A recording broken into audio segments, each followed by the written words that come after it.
Combing सून में बड़ू है। नमस्ते प्रणाम भाई लोग, हम मनीष प्रताप भाई लोग। आज हम वीडियो में रउआ लोग के पवन भैया के आवे वाला सॉन्ग के बारे में बताएं। जौन सॉन्ग कॉमिंग सून में बड़ू है उस सॉन्ग के नाम है आरा के पंडाल।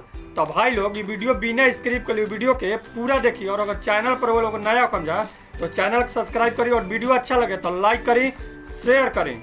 समझ रहे हो भाई लोग पवन भैया के अभी तक 4 गो गाना आ गई, और ये जौन अगला गाना आवे वाला बाद कॉमिंग सून 5वां गाना हो, और ओकरा बाद जौन गाना आई उ विदाई गीत रही।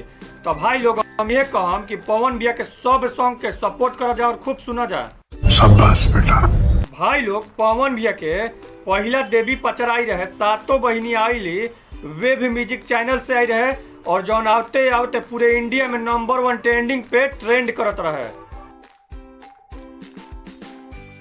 भाई लोग दूसरा देवी गीत माई मोरी अंगना आईली बेस्ट 1 म्यूजिक पे आई रहे।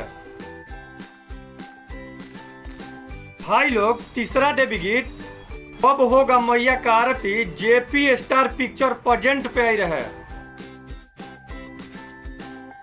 भाई लोग चौथा देवी गीत माई मोरी दुलरी शुभ लाभ फिल्म पे आइल बा।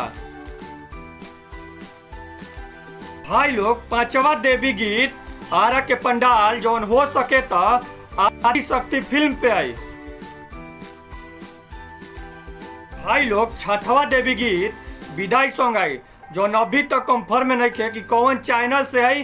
भाई लोग जब पता चलता तब रउआ सबके बता देवल जाई न्यूज बना के। भाई लोग ऐसे ही पवन भैया के और पवन भैया के सब सॉन्ग के प्यार और आशीर्वाद दी जा कि पवन भैया के सब सॉन्ग ई दशहरा के 2022 के सुपर डुपर हिट सॉन्ग हो जाए।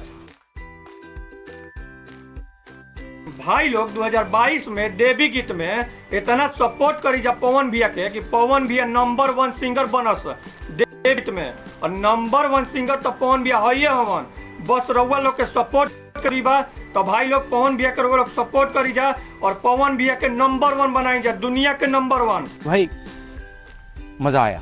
तो भाई लोग ये वीडियो जेकरा जेकरा अच्छा लगे तो लाइक करी, शेयर करी, सब्सक्राइब करी। जय हिंद, जय भारत, जय भोजपुरी।